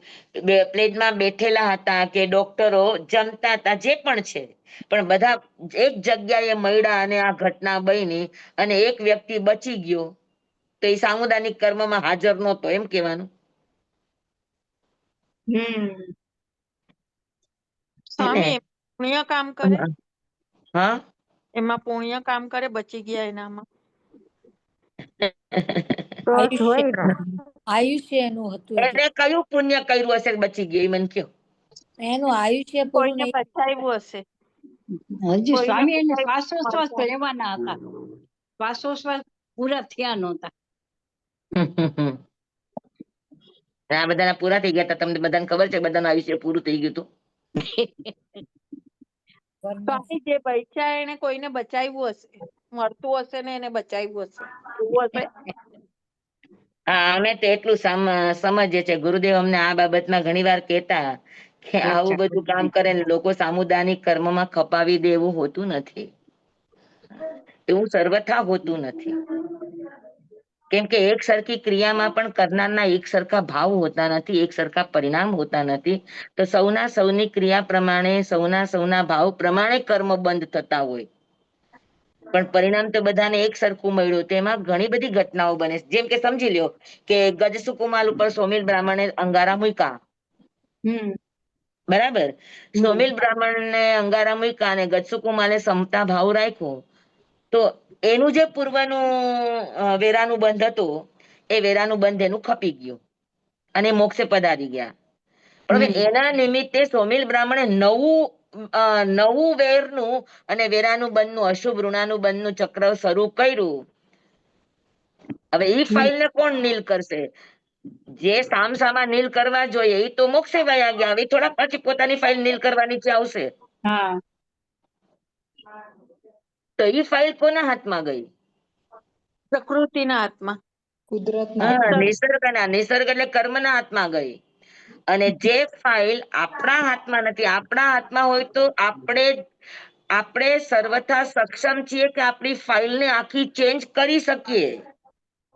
પણ ફાઇલ જયારે આપણા હાથમાં નથી, નિસર્ગના હાથમાં છે, ને નિસર્ગ આવી જ રીતે કોઈક સામુદાયિક ઘટનાઓની અંદર આ હિસાબના ચૂકતે કરતા હોય. હા, આપણે ત્યાં સોમિલ બ્રાહ્મણની કે ભગવાન ઉપર ગોસાલકજીએ તેજોલેશા છોડી હતી, તો ભગવાન તો મોક્ષે પધારી ગયા, ગોસાલકજીએ તેજોલેશા છોડી હતી, તો એનું શું? તો એવું આપણે ત્યાં એવું આવે છે કે ગોસાલકજી નો બહુ અનંતા ભવ કરશે, અને અનંતા ભવની અંદર જ્યાં જ્યાં પણ મૃત્યુ પામશે, નરક સિવાય, મનુષ્ય કે તિર્યંશમાં, ત્યાં બધી જ જગ્યા એનું આગથી મૃત્યુ થશે, આગથી. તો આવી કોઈ ઘટના ઘટતી હોય તો એમાં એવા જીવો પણ હોય. એકાંત એવું ના કહેવાય કે સામુદાયિક જ કર્મ છે. પ્રાયશ્ચિત ન કર્યું હોય તો ત્યાં તમે પહોંચી શકો છો એવા ઘટનામાં. હા, કર્મના હાથમાં ફાઇલ છે, એનો ચુકાદો લઈ શકે. એટલે કાર્ય એના કરતા લઈ શકે. સ્વામી હમ. સ્વામી પણ આમાં કેટલા લોકો એવા સંવેદનશીલ હશે આ ભાવમાં, કે જેમણે, જેમ કે એક્ઝામ્પલ વિજયભાઈ રૂપાણી, એ ખૂબ જ સંવેદનશીલ હતા અને લોકોને ખૂબ જ મદદ કરતા હતા, એકદમ દયાળુ હતા. તો એમને આ ભાવનું એમનું પુણ્ય કે ભાવ કામ ન કરે? આભવની યાત્રા હતી, એની આભવની યાત્રા હતી. કોઈ ભાવમાં તો કર્યું હશે કઈ કામ. તો સ્વામી બરાબર, એની આ ભવની યાત્રા હતી, પણ એના ગત ભવની યાત્રાના કોણ જવાબદાર? અને તમે જુઓ, આ ભવમાં એને સારા કામ કર્યા, તો બધાના ડેડ બોડીને રાજકીય સન્માન મળ્યું? ના, ના, એમને જ મળ્યું ને. રાજકીય સેલ્યુટ મળ્યા? જે રીતે વિજયભાઈ રૂપાણીની અંતિમ યાત્રા ને અંતિમ એના જે કઈ પણ સન્માનના ભાવો થયા, લોકોએ બધા લોકોએ એને ભાવભરી શ્રદ્ધાંજલિ આપી, અને બધાને એના પ્રત્યે જે સંવેદના જાગી, તો એ આ ભાવમાં એને સારું કર્યું, એનું પામ્યા કે નો પામ્યા? પામ્યા. બરાબર. એટલે જી ટૂંકમાં વાત એટલી કે આપણા જે વસ્તુ સાથેના વેરાનું બંધ છે એ વેરાનું બંધ કઈ પણ રીતે આવી રીતે કોઈ એક અવસર બનીને આપણને અંદર ખેંચી શકે. જરૂરી નથી કે આપણે બધાએ સાથે જ કર્યું હોવું જોઈએ. જી સ્વામી ધન્યવાદ. એટલે આપણે વ્યક્તિગત હરેક વસ્તુ સાથે હરેક વ્યક્તિ સાથે આપણા ઋણાનુબંધ સંબંધ આપણે સારા રાખવા જ જોઈએ. આના ઉપરથી એટલું સમજવાનું. કોઈ જી પણ સ્વામી. ચીજ સાથે કોઈ પણની સાથેના આપણા ઋણાનુબંધ ગલત નહીં હોવા જોઈએ. જે કંઈ પણ પરિણામ છે એ વસ્તુ સાથેના લેનદેનનો સવાલ છે. કોઈ ગાંઠો બાંધવાની જ નહીં. સ્વામી એટલે લેણા માંગણા જ વધારે કામ કરે ને આમાં. આખો સંસાર એના ઉપર જ નભ્યો છે. આપણે બધા ભેગા છીએ, લેનદેન છે ત્યાં સુધી. જેવા લેનદેન ખતમ, તમે તમારા રસ્તે ને હું મારા રસ્તે. એ તો છે જ ને. હા સમજાય છે? જી સ્વામી આભાર સ્વામી. એટલે સામુદાયિક જ કર્મમાં આપણે આ ઘટનાને ઘટાવી ન શકાય. જી સ્વામી. કોઈ સોમિલ બ્રાહ્મણ કે કોઈ ગજ સુકુમાલ કોઈ સોમિલ બ્રાહ્મણ કે કોઈ ગોશાલકજી જેવા પણ જીવો જેની ફાઇલ નિસર્ગના હાથમાં છે અને એ લોકોએ આવા કામ કરીને કોઈ પણ મહાપુરુષને હણ્યા હોય કે હેરાન કર્યા હોય તો એ લોકો પણ બધા આવી ઘટનામાં જોડાઈ શકે. જોડાય. સ્વામી એક જ ક્ષેત્રમાં ભેગા થઈ શકે એમ. હા, થઈ શકે, થઈ શકે. ઈ કર્મ સિદ્ધાંત એને ગમે ત્યાં લાવીને ભેગા કરી દે. જી સ્વામી આભાર સ્વામી. હા, સમજાણું બરાબર? એટલે સામુદાયિક કર્મ હોય પણ સામુદાયિક કર્મના કારણે જ આ બધા ભેગા થયા. ઈ લોજિક ન બેસે આપણા માથામાં. તો સ્વામી આમાં દ્રવ્ય ક્ષેત્ર એમ કે ને, દ્રવ્ય ક્ષેત્ર કાળ અને ભાવ એમ કે ને હા, કે એટલે કોઈ પણ કર્મને ઉદયમાં આવવા માટે દ્રવ્ય જોઈએ, ક્ષેત્ર જોઈએ, કાળ જોઈએ. પોતે જે કર્યું છે એ ક્ષેત્ર હોય એ જરૂરી નથી. હમ. પણ પોતે જે ભાવથી કર્મ બાંધ્યું છે એ ભાવને અનુરૂપ ક્ષેત્ર જોઈએ. જી જી સ્વામી આભાર સ્વામી. સમજાણું બધાને? બહુ સ્પષ્ટતા થઈ સ્વામી. થેન્ક યુ સ્વામી આભાર. સ્વામી આપણે છે ને જડ દઈને કોઈ પણ ઘટનાને આવી રીતે નામ આપી દેતા હોઈએ કે આમ થયું એટલે આમ થયું હા હશે. સ્વામી, બધાને એટલા બધા ક્વેશ્ચન આવે છે. સ્વામી નહીં, બસ આના ઉપરથી એક જ શીખવાનું કે કોઈની સાથે બગાડવાનું નહીં, ના વસ્તુ સાથે ના વ્યક્તિ સાથે. હા હા. નિગ્રંથ બની જાઓ. યસ, નિર્ગ્રંથ બની જવાનું. Very good, very good. Swami જમવાય. હા એક રિક્વેસ્ટ કરું છું કે મારા હા ઘરે એવરી વેનસડે કૃપાળુ દેવનું સત્સંગ હોય તો મારા ઘરે 15-20 જણ આવે છે. તો હું આત્મસિદ્ધિમાં નથી બેસી શકતી. ખાલી આત્મસિદ્ધિનો ડે ચેન્જ કરો છો પ્લીઝ, અગર બધાને એડજસ્ટ હોય તો.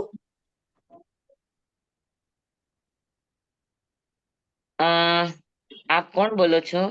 હું સોનલ, મીનાની અચ્છા, નણંદ. ઓકે ઓકે, સોનલ બેન. અગર જો બધાને તમે એડજસ્ટ હોય તો. પછી મને સ્વામી હું છે ને રેકોર્ડિંગ સાંભળું છું, પણ કઈ બોલવું હોય પૂછવું હોય ને તો રેકોર્ડિંગમાં પછી મજા નથી આવતી. બહુ સાંભળી તો લઉં જ છું પણ ઓલું હા લાઈવ હા ને એમાં ફરક પડે છે બહુ જ. તમને સ્વામી કયો આપણે અચ્છા ટ્યુઝડે ના કયો લેતા વાત હતા છે? આત્મસિદ્ધિ અને હા, વેનસડે ના મોર્નિંગ આપણે ના પેલા લેતા હતા. મંડે લેતા હતા, એમાં હું બરાબર બેસી શકતી હતી, મેં બરાબર લખ્યું છે બધું. પણ આ 4-5 સેશન થી મારા ઘરે તો વર્ષોથી એવરી વેનસડે સત્સંગ હોય છે. તો અચ્છા, ઓકે. વેનસડે કર્યો ને એટલે મારું બધું મિસ થાય છે. ઓકે. હા.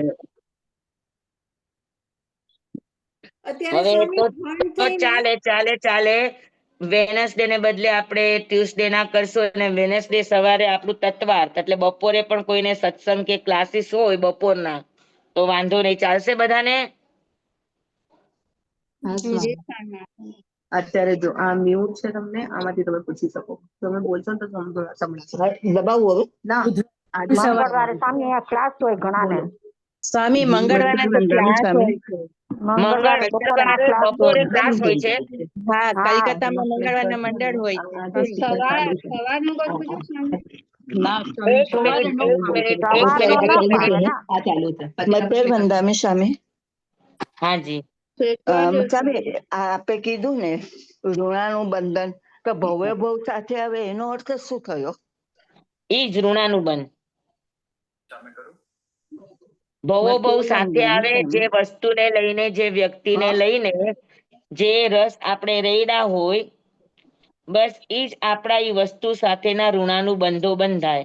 અને એ જ રીતે સમય ઉદયમાં આવે ત્યારે ઈ કોઈને કોઈ રીતે બધા અનુબંધો ભેગા થાય.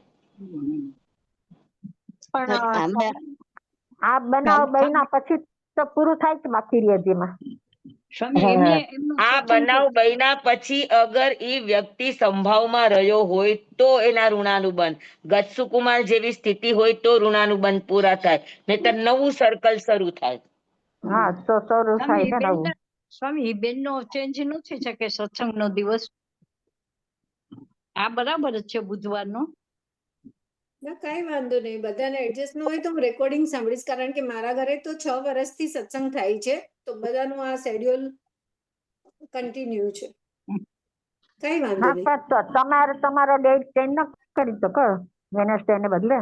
ના મેં અહીંયા પૂછ્યું તું તો અહીંયા કોઈને એડજસ્ટ નથી થતું, તો મેં કીધું હવે તમને લોકોને પૂછી લો અગર એડજસ્ટ હોય. સાંભળો સાંભળો, શનિવારે બધાને જે છે ઈ આપણે શનિવારનો આગમનો વિષય આપણે રાખી શકીએ બુધવારે બપોરે? ના ના બુધવારે નહીં.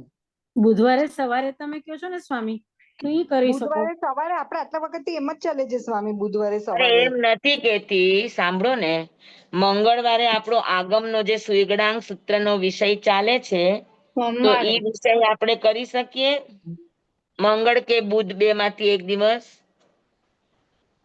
ના સ્વામી,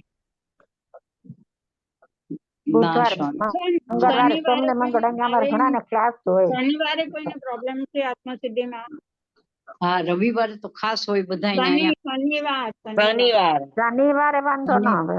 શનિવારે તો ચાલે જ છે આપણો ક્લાસ.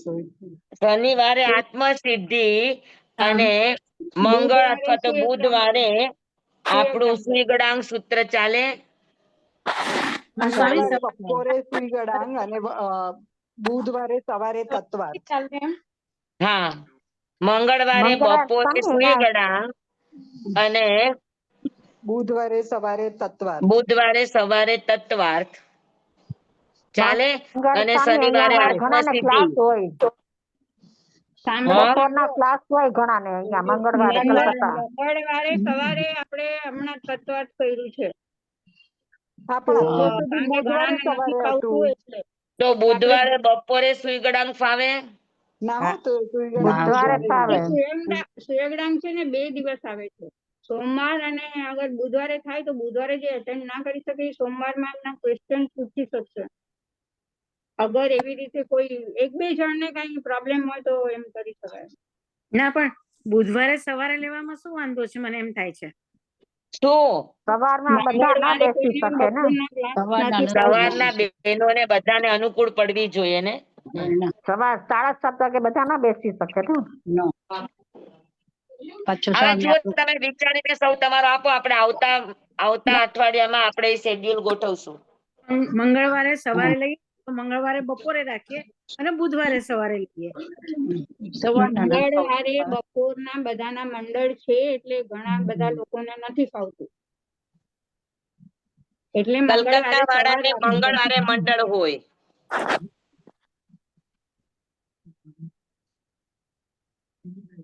હા, બુધવારે ફાવે?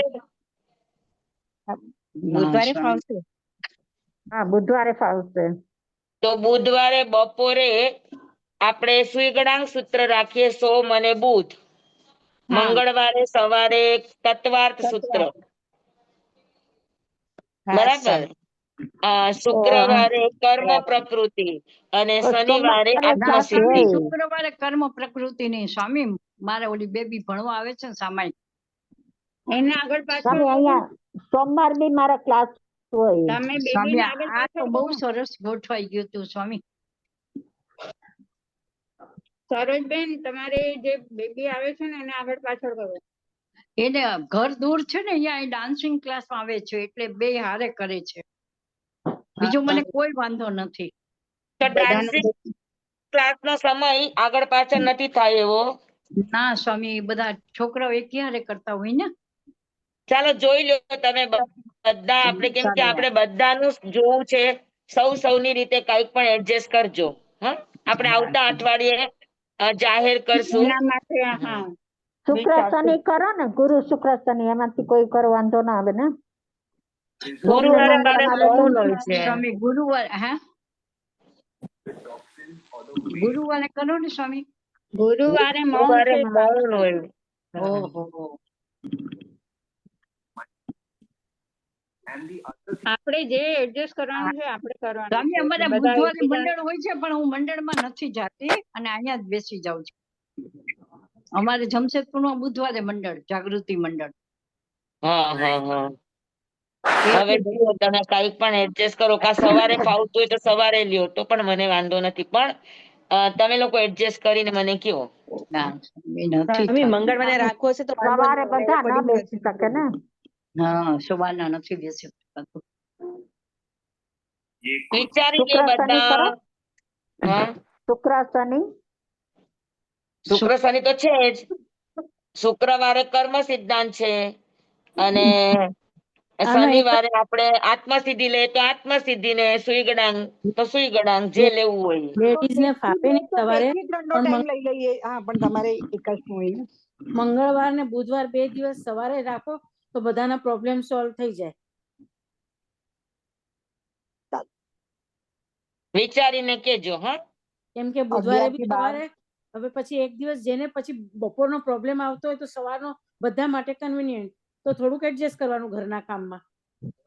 જમવાઈદમ વચ્ચામિનમ ઘરના વિનાકરમચકરમ કામમાં પયહિનમ ક્યાં થાય વિનયહિનમ કદાચ? જોગહિનમ ગોસહિનમ સુટ્ટુદિનમ દુટ્ટુ પડિચ્છેમ કાલે કહું સજ્જાઓ કાલે ન કહું સજ્જાઓ અસજ્જાય સજ્જાયમ સજ્જાય ન સજ્જાયમ ભણતા ગણતા ચિંતવતા વિચારતા સુણતા સાંભળતા જ્ઞાનીઓના અનંત અનંત ભાવો છે, અનંત અનંત પર્યાયો છે, અનંત અનંત ગમા છે, અનંત અનંત નઈ છે, અનંત અનંત નિક્ષેપ છે, અનંત અનંત રહસ્ય છે, અનંત અનંત ખુલાસાઓ છે. આમાંથી કોઈ પણ ભાવભેદ નહીં, નિક્ષેપ ગમા રહસ્ય ખુલાસાનું સ્ખલન છદમસ્ત ભાવે મારા બોલવામાં, કહેવામાં, સમજાવવામાં આવ્યું હોય, આપના સાંભળવા સમજવામાં આવ્યું હોય તો અર્યંસિત કેવડી ગુરુ ભગવાન આપની સાક્ષી આત્મા પરમાત્માની સાક્ષી તસ્મિત છામી દુગ્રમ તમેવ સત્યમ નિસંકમ જમ જીણેહિમ પવેયમ સેવમ ભંતે તિબેમી નમો રિહંતાણંગ નમો સિદ્ધાણંગ નમો આયર્યાણંગ નમો વજ્રાયણંગ નમો લોય સાવણંગ. ગુરુદેવની આજ્ઞા શ્રી શ્રી ચદારી મંગલમ હરિહંતા મંગલમ સિદ્ધા મંગલમ સાહુ મંગલમ કેવલી પનત્તો ધમો મંગલમ ચદારી લોગુતમા રિહંતા લોગુતમા સિદ્ધા લોગુતમા સાહુ લોગુતમા કેવલી પનત્તો ધમો લોગુતમો ચતારી શરણં પવજ્જામિ અરિહંતે શરણં પવજ્જામિ સિદ્ધે શરણં પવજ્જામિ સાહુ શરણં પવજ્જામિ કેવલી પનત્તં ધમ્મં શરણં પવજ્જામિ. ચાર શરણા ચાર મંગલ ચાર ઉત્તમ કરે જે નર ભવસાગરમાં ન બુડે તે સકલ કર્મનો આણયંત મોક્ષ તણા શુક્લય અનંત ભાવ ધરીને જે ગુણ ગાય તે જીવ તરીને મોક્ષે જાય સંસારમાં હી શરણાચાર અવર શરણ નહીં કોઈ, જે નર નારી આદરે અક્ષય વિચલ પદવી હોય અંગૂઠે અમૃત વસે લબ્ધિ તણા ભંડાર. શ્રી ગુરુ ગૌતમ સ્વામીજી ભગવાનને સમરીએ તો સદાય મન વાંચિત ફલદાતાર, સદાય મન વાંચિત ફલદાતાર. બોલો ભગવાન મહાવીર સ્વામી કી જય. પૂજ્ય ગુરુદેવ કી જય. બધાને જય જિનેન્દ્ર. ભાઈ સવારે ક્લાસ ધન્યવાદ. ખૂબ ખૂબ આભાર. વેલકમ સિદ્ધાર્થ કર્યો. જય જિનેન્દ્ર. કાલે કઈ બાજુ ને છે? શુક્રવારે કર્મ પ્રકૃતિ બરાબર છે. સ્વામી શુક્રવારે ક્યાં? જી સ્વામી. શુક્રવારે ક્યાં? જી સ્વામી. આપણે શુક્રવારે જ તો બપોરે 3:30 થી 4:30 કર્મ પ્રકૃતિ લઈએ છીએ. ના સ્વામી, શુક્રવારે નથી. શુક્રવારે જ ચાલે છે કર્મ પ્રકૃતિ. શુક્રવારે જ ચાલે. સ્વામી આ વખતે શુક્રવારે નહોતી, ગુરુવારે હતી ને. આ પેલા મંગળવારે હતી ને, પછી શનિવારે હતી. શુક્રવાર કર્યો. કેમ કે શુક્રવાર સ્વામી આવી નહોતા શક્યા એટલે શનિવાર હતી. હવે મને એક કયો ખાલી અગર મંગળવારે રાખવું છે તો સવારના ટાઈમે રાખીએ તો ફાવશે ને? ના જરાય નહીં ફાવે. કાનકબેન મ્યુટ છો તમે. ઉર્મિલાબેન, હા હા, બધાને એડજસ્ટ હોય તો જ મારા ના માટે બીજા લોકોનું સવારે બગડે નથી એવું ફાવે, હોય. સવારે નથી ફાવે એવું. સવારે મારે સાડા સાતે ના ફાવે. હવે વ્યાખ્યાન ચાલુ થશે, બધું જવાનું થાય એટલે ન ફાવે સાડા સાતે. બધાના વ્યાખ્યાનમાં જવું પડશે ને, બધાને વ્યાખ્યાન ચાલુ છે. એટલે સવારે ન ફાવે. આમ બી ઉર્મિલાબેન, સવારે કરશું ને આત્મસિદ્ધિ તો મારે તો નાના છોકરાઓ છે એટલે સ્કૂલમાં જોબ પર જાય જ ને તો 3 ટિફિન ભરવાના હોય એટલે મને સવારે તો નથી જ બેસાતું. સવારે તો કોઈને ન ફાવે. શનિવારે ફાવે. મને બુધવાર સિવાય બધા દિવસ ફાવશે. બુધવારે જ ખાલી મારા ઘરે સત્સંગ હોય છે. આપણે બુધવાર નથી ને, આપણે આજે બુધવારે જ છે ને આત્મસિદ્ધિનો. શુક્ર શનિ કેવી રીતે રાખો ને? બુધવાર, ગુરુ, શુક્ર, શનિ શનિવારે બધાને કોઈ બી રાખો. ઉર્મિલાબેન શનિવારે રાખો. આત્મસિદ્ધિ શનિવારે. હા શનિવારે રાખો. ઓકે, હા તો આપણે બુધવારે સુયોગદાન લઈ લઈશું. હા, અને પછી ઓલો કરવું હોય કે ન કરવું એને ચાલે પછી. હા કર્મ પ્રકૃતિ બુધવારે કરી નાખો. હા બસ, એટલે કર્મ પ્રકૃતિ બુધવારે બધાને ફાવશે. હા હા પહેલેથી બેઠી છું. સુડાયમ સૂત્ર ને ઈ કઈ કરો ને, તત્વાર સૂત્ર યા તો સુડાયમ સૂત્ર બુધવારે કરો ને. તત્વા સૂત્ર તો સવારના જ છે એટલે એ તો તમને ફાવવાનું જ નથી. આ સવારે તો બધા સુડાયમ ભાઈઓને કર્મ પ્રકૃતિ સવારના બુધવારે ફાવે કરી ને. નાખો. ઉર્મિલાબેન કર્મ પ્રકૃતિ બુધવારે અને શનિવારે આત્મસિદ્ધિ. સાંભળો, કર્મ પ્રકૃતિ શુક્રવારે છે. શુક્રવારે અડધા લોકોને ફાવતું નથી બુધવાર, એટલે શુક્રવારે રાખીએ છીએ આપણે. બુધવારે સુયોગદાન સૂત્ર આવશે. ઓકે ઓકે, ચાલશે. ઉર્મિલાબેન બધાને ફાવે એવું નહીતર મારા માટે બધાનું નહીં બગાડતા. હું ના પછી તમારા માટે નથી કીધી. એટલે શુક્રવારે ઘણા બધા છે એવા જેને બુધવારના મંડળ હોય છે, કઈ ને કઈ હોય છે. એટલે કર્મ પ્રકૃતિ આપણે શુક્રવાર પર કર્યું, પેલા સોમવાર પર કરેલું, એટલે બધા વાર ફરી ચુક્યા છીએ એમ. અને હવે શુક્રવાર ઉપર આપણે fix થયા છીએ. ઉર્મિલાબેન સોમવારે કર્મ પ્રકૃતિ કરો ને.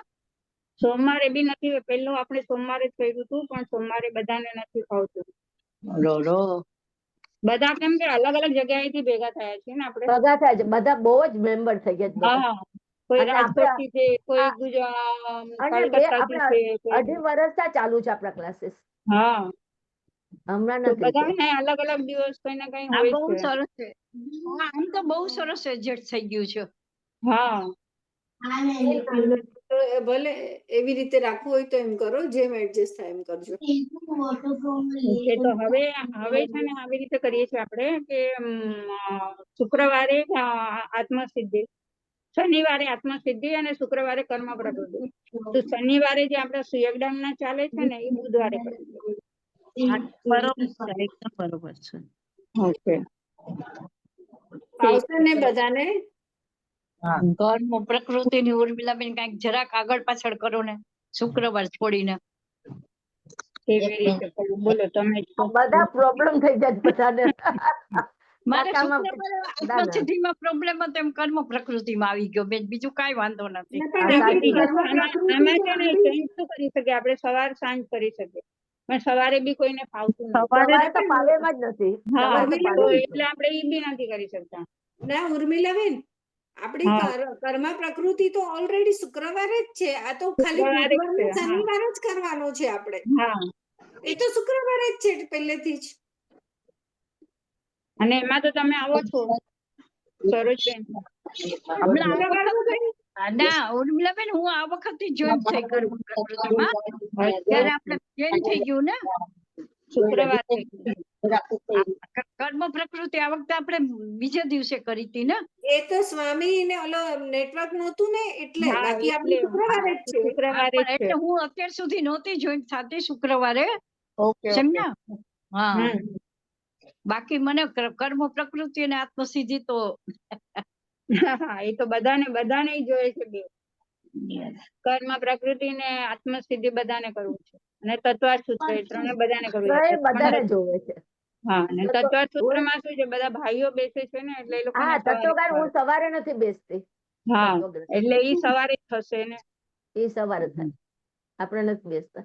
હવે આપણે તમે હમણાં જે કીધું એ એકદમ બરોબર છે. હમણાં તમે જે બોલ્યા એકદમ બરોબર છે.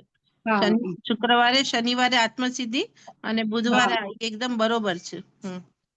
ઓકે, તો પછી હવેથી આપણે એવી રીતે હું લખી નાખું છું. કર્મ પ્રકૃતિ નથી પાવતી બુધવારે. કર્મ પ્રકૃતિ બુધવારે નથી, શુક્રવારમાં. ઈ શુક્રવારે જ રાખો, ઈ શુક્રવારે જ રાખો, બરોબર છે. બસ આપણે બુધવારનું અહીંયા શનિવારે કરવાનું છે ને, શનિવારે બુધવારનું કરવાનું, એટલું જ ચેન્જ છે બસ. બુધવાર અને શનિવારનું જ ખાલી ચેન્જ થશે, બાકી તો જેમ છે જેમ છે એમ જ રહે. બીજું બધું. અને સરોજબેન, તમારે રેકોર્ડિંગ સાંભળવાનું, એમાં જે ક્વેશ્ચન તમને ના સમજાય ને તો તમે બીજા કોઈ બી ક્લાસમાં સ્વામીને પૂછી લેજો. પૂછાશે? હા, સ્વામી ક્યાંય ના જ નથી પાડતા, તમે પૂછો. હા, ના તો બધાને ડિસ્ટર્બ થાય ને, આપણે ચાલતો હોય એટલે પૂરું થાય ને, સ્વામી પૂરું કરે એટલે આપણે આપણા ક્વેશ્ચન પૂછી લેવાના. હા, ઠીક છે. હા, જેમ તમે કહો. Thank you Sarojben. ચાલો, બીજું શું? હા, કઈ ઉપાય ન હોય તો આપણે નિરુપાય જ કર. ત્યાં સહનશીલતા છે ને. હા, બસ બસ, ચાલો, જય જીનેન્દ્ર. બસ આવો જ સહકાર આપો. આપીએ, અમને રસ પડે છે એટલે જ આપીએ છીએ. હા, એ તો છે. અને આપણને બી નથી ગમતું કે કોઈનું કઈ જાય એમ. ના ના ના ના ના, પૂરેપૂરું મળે એ આપણું સાંભળ્યા પછી હવે આપણે આપણો સ્વાર્થ કરીએ એ તો ખોટું. હમણાં જ કીધું ને, ભાવ ને પરિણામ નું જોડું છે. અને ઉર્મિલાબેન, મારા ઘરે તો 8-9 વર્ષથી સત્સંગ વાળા આવે છે બધા. તમારે શેનો સત્સંગ થાય છે? શ્રીમદ રાજચંદ્ર નો. Okay okay. તમે ક્યાં રહો છો? કાંદીવલી, મોટા ઉપાશ્રય ની સામે. અચ્છા, ઓકે ઓકે. તો બધા મારા ઘરે આવે છે. હા, આ સત્સંગ શેનો થાય છે? કૃપાળુદેવ નું. અચ્છા. એમના બધા પત્રાંકો ને એ બધું સમજીએ છીએ અમે લોકો. તમે કરાવો છો? ના ના, મારા ઘરે એક ટીચર આવે છે કરાવવા. અચ્છા અચ્છા. જોઈએ એકવાર ક્લાસમાં કેમ ચેન્જ થાય છે, નકર પાછા હતું એવું ને એકવાર જોઈ જુઓ કોઈને ફાવે છે કે નહીં. આવતા વીકથી આપણે બધું આ ચેન્જ કરશું. અને આમાં ઉર્મિલાબેન 16-17 જણ મારા ઘરે આવે છે, એટલે બધાનું ચેન્જ કરવું થોડું 8 વર્ષથી ચાલે છે. હા હા, બરાબર છે. થોડું ડિફિકલ્ટ થઈ ગયું. હા, Sarojben, thank you so much. ચાલો. ના ના, કાંઈ વાંધો નહીં, કાંઈ વાંધો નહીં. જય જીનેન્દ્ર. જય જીનેન્દ્ર.